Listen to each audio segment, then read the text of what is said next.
diz assim a palavra do Senhor: o Espírito do Senhor está sobre mim, pelo que me ungiu para evangelizar os pobres, enviou-me para proclamar libertação aos cativos e restauração da vista ao cego, para pôr em liberdade os oprimidos. Bendito seja o nome do Senhor. E se está referindo ao segundo versículo do capítulo 33, o qual diz: é como óleo precioso sobre a cabeça que desce para a barba de Arão e desce para as golas das suas vestes. Está falando depois da união, está falando da unção. É como o óleo que desce sobre a cabeça de Arão e desce sobre as suas vestes e sobre a sua barba e desce sobre as suas vestes. Está falando no ministério da igreja, mas antes está falando na cabeça, que é Cristo. Nós somos o corpo, que somos as vestes. Bendito seja o nome do Senhor. Há pessoas que querem ter a unção sem depender da cabeça. Vocês veem que são coisas separadas. A barba não tem muito a ver com a cabeça, mas tem que estar ligado à cabeça. Não há barba sem ligação à cabeça, e não há barba que não toque nas vestes. A barba, para crescer, tem que tocar nas vestes. Tem que ser 3 tipos diferentes. A cabeça de Jesus, onde nasce a unção, onde é o servo da igreja, onde nos determina e nos dá ideias para nós trabalharmos e vivermos. Bendito seja o nome do Senhor. O qual essa unção tem que descer sobre o ministério. Aquele que é considerado anjo da igreja, aquele que é considerado ungido da igreja, onde o Apocalipse está falando, a estrela da igreja. Bendito seja o nome do Senhor. Essa unção tem que vir da cabeça, que é Cristo, descer sobre as vagas do ministério e correr sobre as vestes, que é a igreja, para sermos ungidos em Cristo Jesus.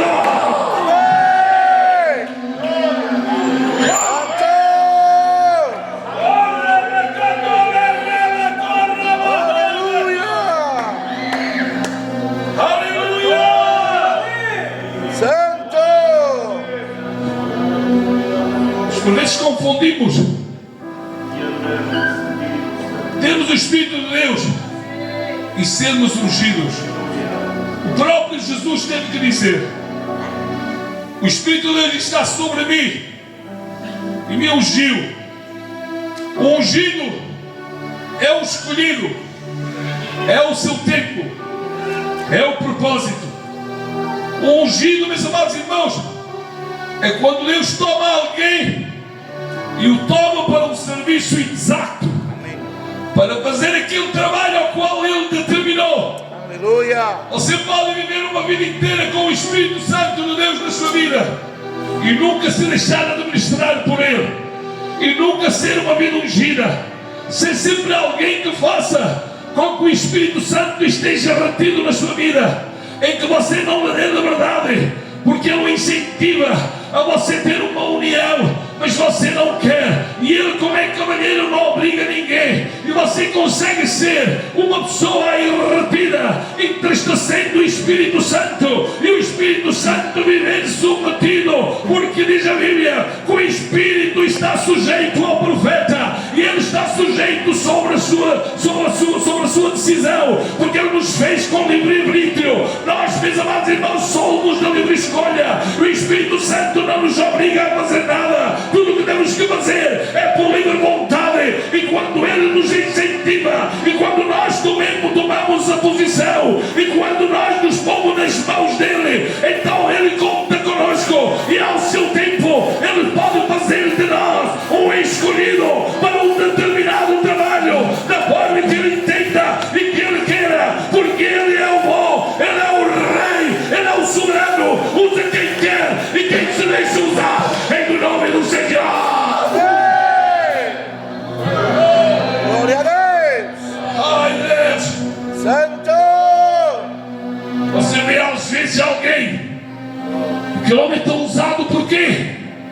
Talvez não seja mais do que você, é porque deu o direito ao Espírito Santo de tomar a sua vida e dominar a sua vida, e a sua vida começou a ser dominada pelo Espírito Santo, então ele perdeu o domínio sobre a sua própria vida e se cumpre o que dizia João Batista: é necessário que ele cresça e que eu diminua. Então ele começa a trabalhar na nossa vida e o nosso querer, a nossa consciência cada vez começa a diminuir mais e ele cada vez começa a tomar mais forma na nossa vida, começa a tomar a principal posição na nossa vida e começa a ser a primeira decisão na nossa vida. E quando ele toma neste lugar, não tem que fazer outra coisa senão nos usar como ungido nas mãos de Deus para a sua boa obra. E onde quer que nós vayamos, somos vasos escolhidos por Ele para sermos usados nesta missão ao qual Ele nos chamou, para que nós possamos cumprir em nome do Senhor. Quantos estão de acordo com a palavra de Deus, levantam o seu mão ao céu e digam para Deus: amém. Glória a Deus. Glória a Cristo. Obrigado, Jesus, Pai. Oramos o teu nome. Aleluia. União produz unção. Glória. Diga-me, e se os irmãos se lembrarem, por favor, digam, para que toda a igreja também aprenda. Se alguém foi usado por Deus sem ser ungido de Deus, mas se vocês me disserem quantos já receberam o Espírito Santo de Deus na Bíblia, se calhar não tínhamos memória, nem temos memória para escrever os que receberam o Espírito Santo de Deus. Amém. Tantos por imposição de mãos, depois do bautismo, depois de uma mensagem, depois de uma pregação, falavam em novas línguas, recebiam o dom do Espírito Santo. Mas biblicamente você não ouve um comentário sobre esses.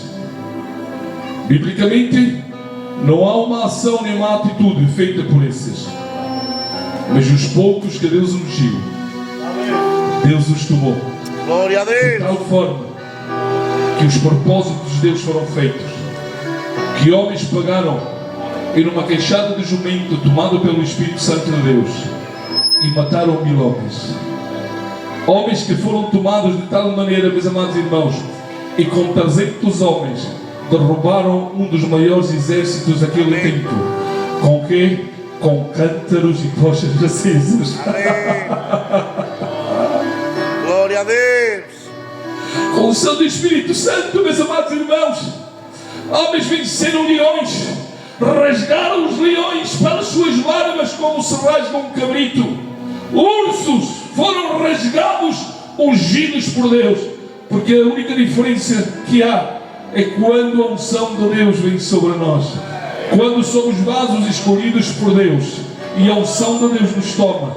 E aí, meus amados irmãos, somos sobrenaturais. Aí não podemos atuar como homens naturais. A mente humana começa a ter dúvida daquilo que somos. As nossas próprias companheiras começam a ver em nós uma diferença. Os nossos companheiros começam a ver em nós uma diferença. A igreja em si começa a ver em nós. E o mundo começa a ver, meus amados irmãos, como é que é possível. Eu o conheci desde pequeno. E a Bíblia diz, meus amados irmãos, que se sentiam admirados porque conheciam a Jesus como filho de carpinteiro. Mas o que é que houve entre nós? Como é que é possível? Mas onde é que este veio? Não o conhecemos a ele e as suas irmãs. Como é que isto é possível? A única diferença é que ele era Jesus, o Filho de Deus, o ungido para evangelizar e para retornar a dar vista ao cego, porque os fariseus tinham perdido a visão, os fariseus tinham perdido os princípios, e voltou a trazer visão àqueles que tinham perdido, em nome do Senhor. E isto é o que faz a unção de Deus sobre a vida do homem e da mulher que se deixa usar, em nome do Senhor, em nome do Senhor. Quantos estão de acordo com a palavra de Deus, levantou sua mão ao céu e digam para Deus amém.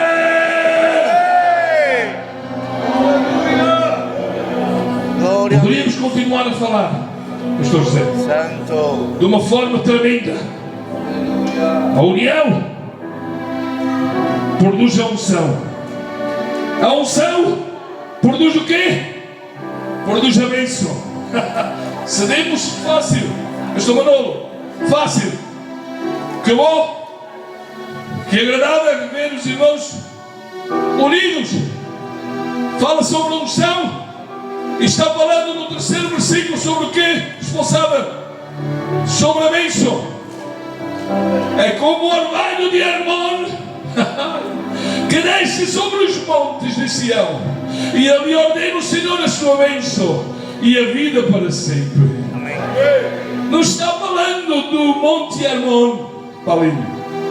Todos sabem, o Monte Hermon, sabe o que era? Um monte com, uns falam, 2.700 e tal metros sobre o nível do mar, da água, outros falam em 3.000 metros.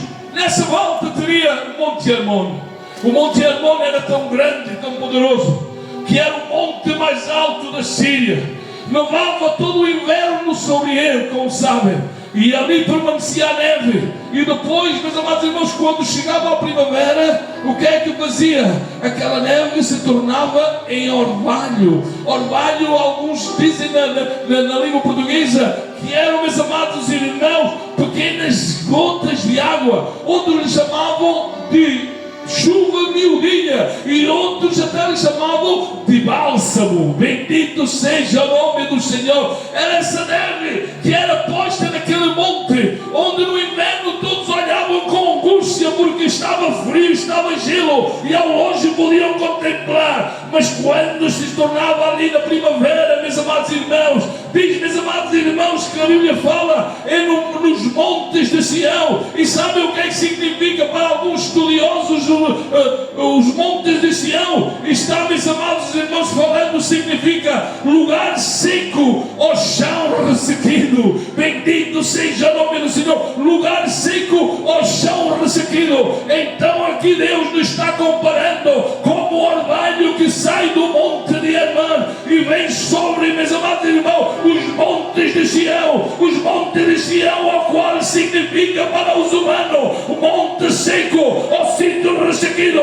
Mas ali aquela água que ninguém ligava, aquela neve que ninguém ligava naquele lugar, se tornava em orvalho, e na primavera fazia as melhores pastagens que podia haver naquele tempo. Era aquelas vacas de maçã, aquelas vacas que eram as mais valiosas, em que todos os terrenos ficavam secos e ressequidos, mas ali ficavam as melhores pastagens. Ali vinha o que? Está falando da prosperidade, está falando da bênção, está falando, meus amados irmãos, depois de estarmos unidos, podemos ser ungidos, e só depois do ungido podemos ser abençoados. E onde é que vou buscar agora a resposta para isto, pastor José? Glória a Deus. Oh! Aleluia.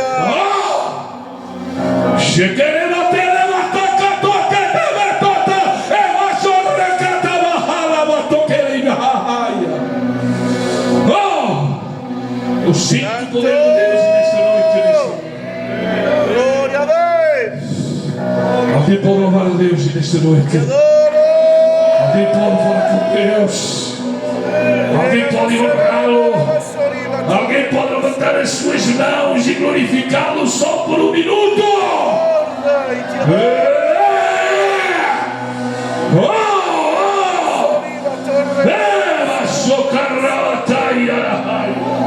Te adoro. Santo. Tu és o Rei. A ti te damos a honra, a glória. Toda a nação.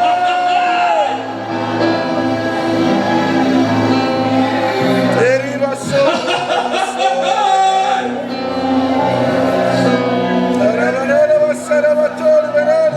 Que bom viver com Deus na minha vida. Eu sou feliz. Os felizes com Deus, os felizes com Deus. Oh, que bom viver com Deus na minha vida.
capítulo 32, versículo 26. Está difícil. Está difícil. Está difícil.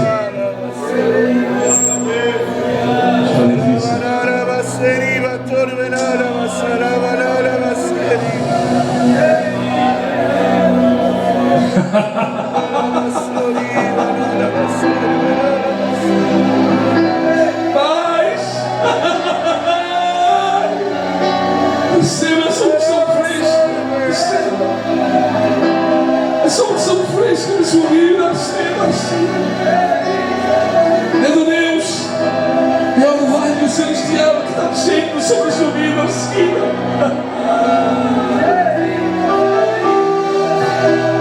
Renova-se na presença de Deus. Renova-se.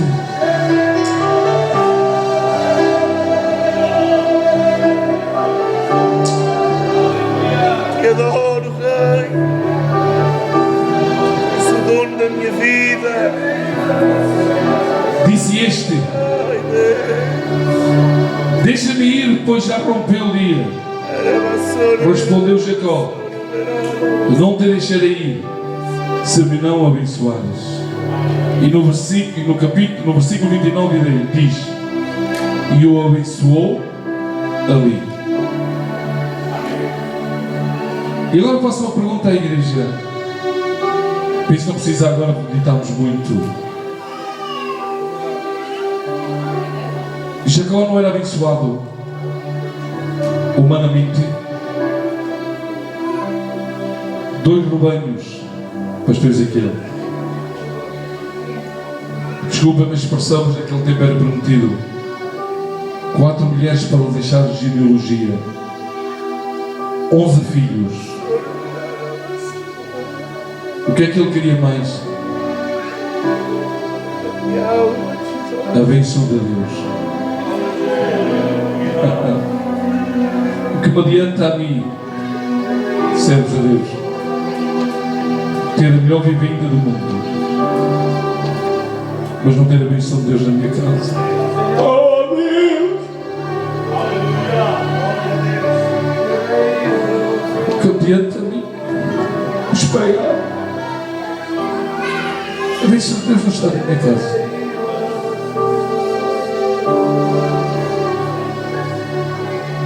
O que havia em Jacó só ele conhecia, porque Deus olhou para ele e lutou com o anjo, e o anjo lhe tocou na coxa e ficou a coxear.